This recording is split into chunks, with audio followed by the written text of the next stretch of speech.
Hey, it's Julia, everyone. How are you doing? Obviously, I'm in the G20 and that it's nighttime. I just got pulled over by the police. He was actually a Native American. It's been quite a day. I spent all day. The dog that I got I almost hit that dog at 12:30. I just left Lawrenceburg, Tennessee. I've been there all day. It's now 10:30. Although I think there was a time change, I'm so exhausted. I'm on like 5 nights now of not enough sleep. It might be, yeah, it's earlier. That's why all the people are there. Okay, it must be 9:30. Anyway, it's been quite a day. I spent all day driving back and forth. Every time I tried to leave with the dog, I thought of one more thing. And the last thing was, oh, I should go knock on some doors of the farmhouses around and see if this dog belongs to anybody. Because I just didn't feel right about taking the dog unless I knew it wasn't someone else's dog. So I hope you can hear me. So I did that. I literally left Lawrenceburg and went multiple miles, like a half hour the first time I think. And then we turned around and looked for the other dog. Then I left again and stopped at a gas station and brought the dog out. And everybody that pulled up, I said, do you recognize this dog from this area? And nobody did. They all told me to take the dog, that there's a bunch of dogs running around that are farm dogs, that everybody just lets them run around. There's no way to know. They don't wear collars. And they get hit by cars regularly, which is sad. And then a bunch of dogs get dropped off in that same area, and it's a big problem in the area. So everybody told me to just take her, and I waited and tried to see whose it was.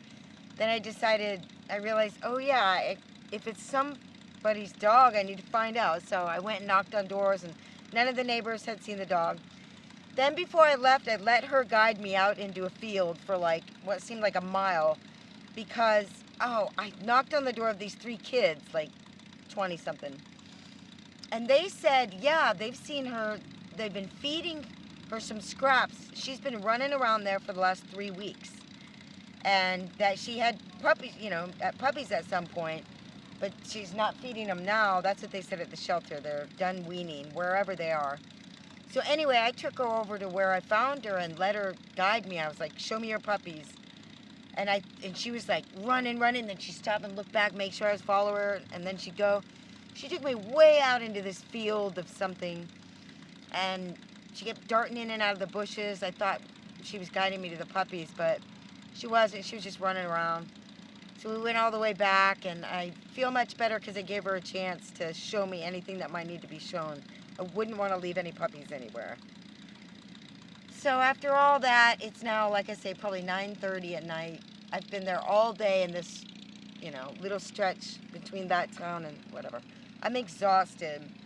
So we finally get on the road. I get pulled over by police because in Tennessee, you can't have a light shining on your license plate, or the light was turned up, or something about the light on the license plate. He was Native American. He was cool. I just told him the story. I was like, I'm on this trip. I just rescued this dog today. We've been here all day. I'm just trying to get out. And I gave him my license, registration, all that stuff. And we chatted a bit.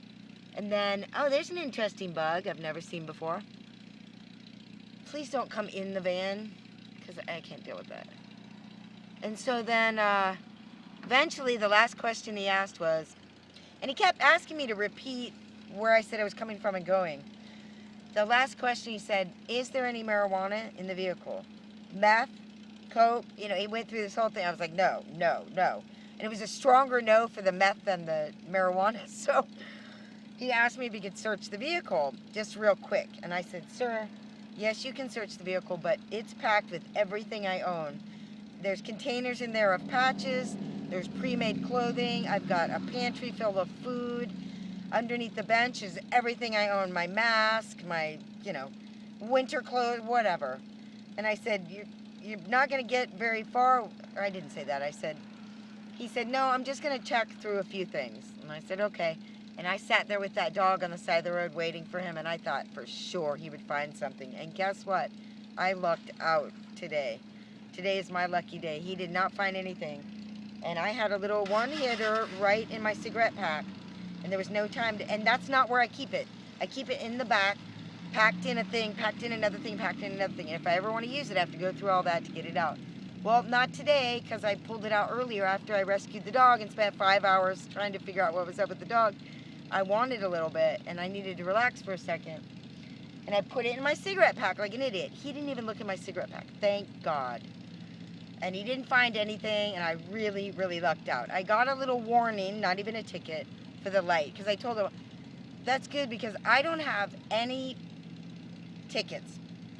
I don't have anything on my driving record. And he's like, don't worry about it. It's not court or anything. It's just a warning so my boss knows I'm doing something, you know.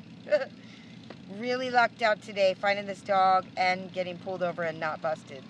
I am exhausted. I'm on Highway 64 heading west. And now I think we're going to alter the whole trip. Now I have this dog, and I'm hot too. I'm not sure I'm going to be able to go through Arkansas, Oklahoma, and Texas before I get to New Mexico, which is going to be cooler, from what I can tell. But I still want to go that way. The other way, and what we're considering, is my new dog's in the back of the van right now. Hey, dog. You need a name. She's just chilling back there. She won't go up to the front. I got this whole dog bed. She won't ride with me. I'm like her chauffeur. She's in the back. She just likes to lay on the bed.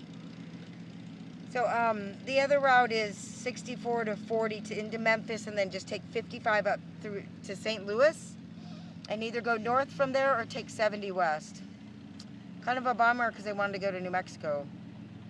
And I'm guessing that going right through the middle of the plains on Highway 70, the Midwest, is not going to be that much cooler, actually. But that's the route. 70 will lead to 80 and right to the Bay Area, basically. And north of there is my home. But I really wanted to go to San Diego to my family. Now that I'm considering not going there, I realize how much I do want to go there. But of course now I have a dog, so I don't, everything just changed for me today, suddenly. And I am a little bit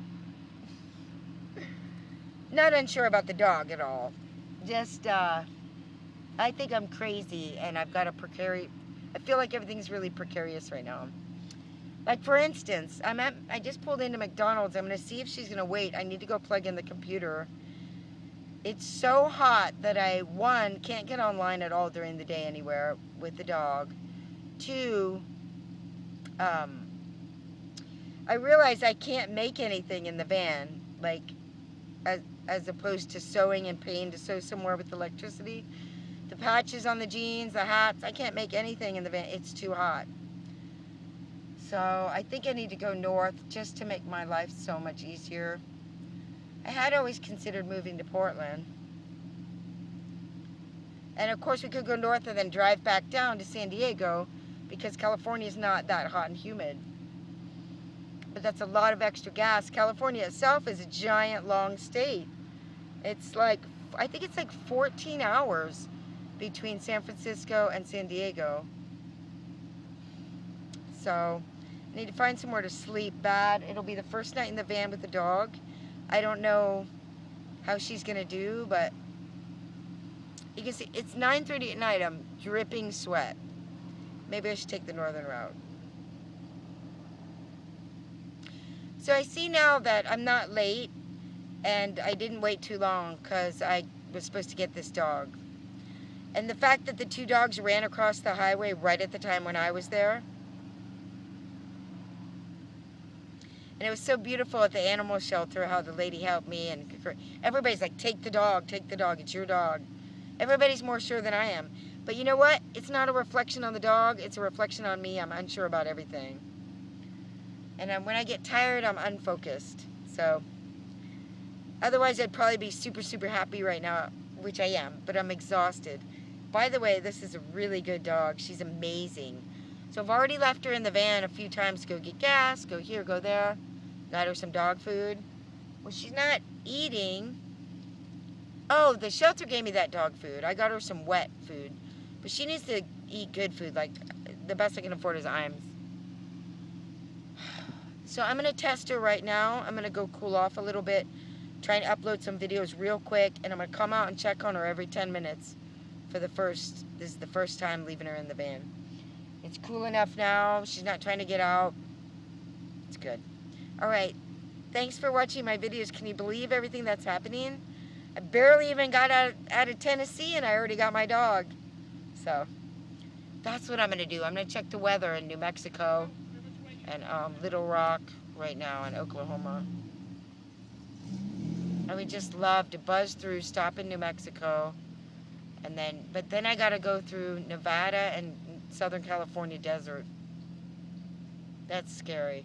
I have to go through Nevada anyway, but northern part of it. Oh, the whole thing's so scary. I'm scared now. Now I'm scared again. All right, I'll let you go. Hey, it's all going to work out. I need to remain positive. And part of why I got out of that cop thing is I was kind of freaking out when he was searching the van. And I said to myself, Julia, everything is going to be okay. And you're going to get in the van and you'll be driving that way. Because if I got busted now with the giant ticket and a court date in Tennessee, guess what? I wouldn't be able to go anywhere. I'd be stuck in the South here again with the court date again. And they could take my van even. I don't know what the laws are like here. And then my dog would go to the pound anyway. But wait a minute. That didn't happen. What am I doing? Just like as if it would happen. Okay, so that didn't happen, and one of the reasons was because I visualized. I said it's going to be all right. We're just going to drive out of here, and we did. All right, now I'll let you go. Hey, thanks for watching my videos. I'll show you more of the dog, my new dog, when it's lighter out tomorrow. Hopefully not as hot. It's supposed to rain. It hasn't yet. All right, bye. Wow.